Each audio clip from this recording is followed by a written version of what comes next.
Hindi, ganito, no? I hope, okay. Okay. This is my second time here to be invited, no? Para may mga information na tinanong sila sa akin. So, tulad ng una kong commitment naman, and ever since before, lahat ng nalalaman ko, isi-share ko sa kanila, no? Ngayon, kung ano man yon, I think it's better for them to be the one to disclose para alam nila kung ano yung pwede nilang sabihin, ano yung hindi. Kasi ako pumunta dito para makatulong, di ba? So, ayoko naman na ako pa magsasabi, mas nasa kanila yon kung ano yung gusto nila sabihin na nakuha na ng information sa akin. Pero sir, ano yung initial na mga information na kung nila baka medical ng medical?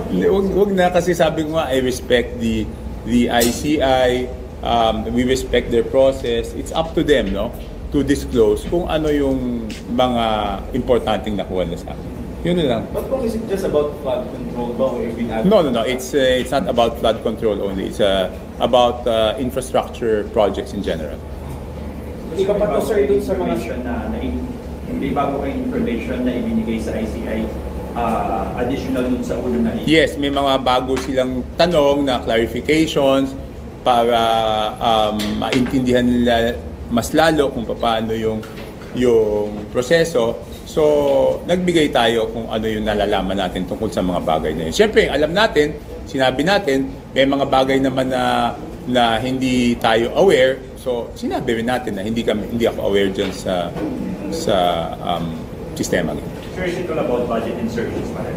And not really about budget insertions. It's about everything. It's about how it is budgeted, what are the possible ways of corruption, yung mga ganun, di ba ganun naman yun eh. So yung statement, statement ba yung tawag yun? Testimony niya sa Senate, sir, basically illustrates yung parang chain of corruption. Yes. Was it the same thing that the ICI was interested now? And when was that the same subject that the ICI was interested in today? In chain of corruption from who's going to, who's talking to whom, who's giving whom, who, what, diba? Siyempre party naman yun. Party lahat yun. Party lahat. What do you think, pagka ganun sir, ano ba karamdam nyo na is the ICI zeroing in on maybe particular individuals who may have taken a part in the corruption? No, it's really the process. Siyempre, they will not disclose to me naman those things. Eh. So it's mostly yung proseso para maintindihan nila, no, kung paano yung mga posibleng gaps, saan posible nagkaroon ng corruption, paano mapagdudugtong-dugtong. Ang importante kasi dito is paano mo mapagdudugtong-dugtong lahat, eh, di ba? And you have that info, di ba, sa testimony? Yes. So nag-elaborate ka, sir, about it? Yes, and additional information. Individuals? Hindi, it's not really about individuals. It's about the process, kung paano, kumbaga sa ano yung tinatawag ng modus operandi, di ba? Pero what's the modus operandi? Hindi naman sinabi ko na naman sa Senate, di ba?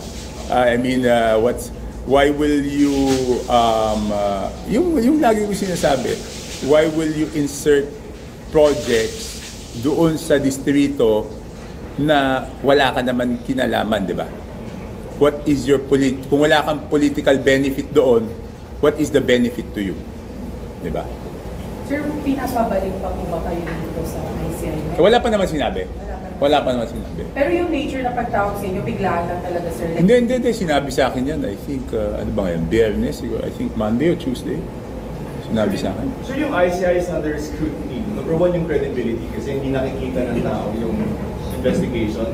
But since you're a resource person, how do you probably characterize the way that the ICI has been conducting its hearings? Do you think this is ano ba to, Okay, number one yung credibility, no? Yung integridad ng mga bumubuo ng ICI, talagang napakataas ng integridad nila, di ba? Si former Justice Andres Reyes, former Secretary Babe Singson, yung head ng SGV. So, you cannot question their integrity. It's beyond question. But the direction of the investigation? I mean, siyempre ang nakikita ko lang yung pagtanong sa akin. No? I don't know how they conduct it with other resource persons, but very professional naman sila. So you believe naman, sir, in the way the ICI is conducting itself? Yes. Okay. What do you think? Why do you have that confidence na this is a serious investigation? Hindi, because alam naman ng lahat di ba? Alam naman ng lahat na galit yung tao. Okay? Alam naman ng lahat na hinahanap ng tao yung katotohanan. Alam naman ng lahat na may pag-iisip na yung tao kung sino yung talagang mga gumawa ng kasalanan eh. Ang kailangan na lang buuin dito is yung ebidensya para mapatunayan sa korte na yung mga may kasalanan, talagang may kasalanan. Diba? Sa tingin ko, my impression is, yun ang binubuo nila. I mean, impression My impression is, binubuo nila yung ebidensya para matibay siya pag final sa korte. So in terms of accountability, how high should this be? Wala. Kung saan pupunta, doon dapat pumunta. Hindi pa pwedeng, hindi pa pwedeng may iwasan dito. Kung saan sila dalhin ng ebidensya, dapat, yun ang papailan ng kaso. Sir, at the risk of being repetitive, si Representative Ko, hindi ko alam kung nagpa-condemn petition na sila, pero ang call niyo was to cancel the passport. Yes, no? Okay. This I will be very clear, no? And I hope those in charge in government, especially the DFA, hears this loud and clear. Okay? Ang sentimento ng taong bayan, hindi nila tatanggapin na hindi mapabalik si Saldico dito. Dapat naiintindihan yan ng mga may kapangyarihan na pabalikin siya. Kasi pag dumating sa punto, wag naman sana na sabihin na kailangan na siyang pabalikin at hindi siya mapabalik. Huwag natin subukan yung pasensya ng tao. Sa tingin ko, doon na talagang magagalit ang taong bayan. At baka doon na sila magduda sa sinseridad ng investigasyon. Kaya nga, sinasabi ko, doon sa DFA, may kapangyarihan naman silang kansilahin yung passport eh. Ngayon, ang hindi ko maintindihan, bakit tila DFA o yung ibang mga nasa gobyerno ang nagdedepensa pa kay Saldico kung bakit hindi pwedeng kansilahin yung passport. Di ba dapat kansilahin nyo, tapos pabayaan yung abogado niyang questionin sa korte yung pagkansila? Bakit parang tila baga sila pa nag-aabogado? May legal na proseso naman eh. Function nila yan. Function nila yun eh. Sir, very Di ba, okay, doon sa Passport Act, di ba?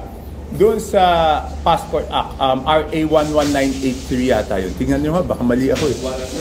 11983? 983, Passport Act ba yan?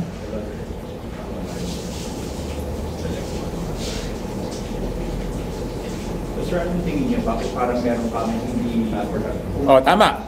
Passport Act. Section 4 o Section 5. Nahandyan yung grounds. Tignan natin kung matalos pa yung memory natin. At least doon sa R8, tama tayo. Or is going to deny or cancel. Yan. Okay, ganito ha. Medyo matalas pa pala memory ko. RA 11983, Section 4. Isa sa mga grounds dyan is national security. Tama? Yung galit na galit yung tao. Siguro naman mag-agree tayo na galit ng tao. May mga mass movements. Itong mass movements na to, pwedeng samantalahin ng masamang elemento para ma-destabilize yung gobyerno. Hindi pa ba national security issue yan? Hindi pa ba yan pasok doon? So sa DFA, hindi pa ba pasok yan?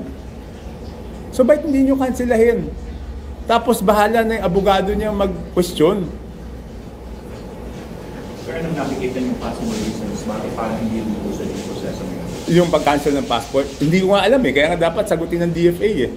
O ngayon, pag hindi na-cancel yan at hindi na pauwi at nakakuha ng passport sa ibang bansa na walang extradition, willing ba sila managot?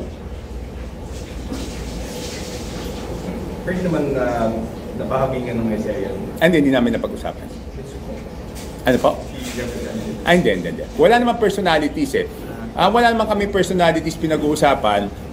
To make it very clear, wala naman personalities na pinag-uusapan. Ang pinag-uusapan lagi is yung proseso. I think they just, my impression is, gusto nilang maintindihan yung proseso. Yung buong proseso, paano nagsisimula, paano yung mga posibleng, siyempre naman sila nag-iimbestiga, hindi naman na i-disclose sa akin kung ano yung hinahanap na ebidensya, di ba? Hindi. Sir, balikan ko lang po yung integrity kasi as you said, you believe in the ICI's integrity. But I think parang there's a public uproar right now kaya hindi ko sure yung integrity ng ICI because the hearings are not live streamed, so open to the public. So what's your take on this, sir, na dapat ba gawing live na rin talaga yung mga pagdinig ng ICI? Hindi, alam nyo, ako naintindihan ko naman eh. Naintindihan ko naman yung sentimiento ng tao na gusto nila maging live yung hearing, no? So yun, 100% naintindihan ko yun, no? But syempre, hindi naman ako pwedeng manghimasok doon sa desisyon ng ICI na yun. Pero kung tatanungin niyo ako whether naintindihan ko yung sentimento na yun, naintindihan ko. So there's no need for a live streaming. Hindi, sabi ko nga, naintindihan ko yung sentimento na yon ng tao na gusto nila live stream. Kaya lang bilang respeto, ipinapaubaya natin sa ICI na sila ang magdesisyon doon sa bagay na yun. No? Pero 100% naintindihan ko yung sentimento ng taong bayan.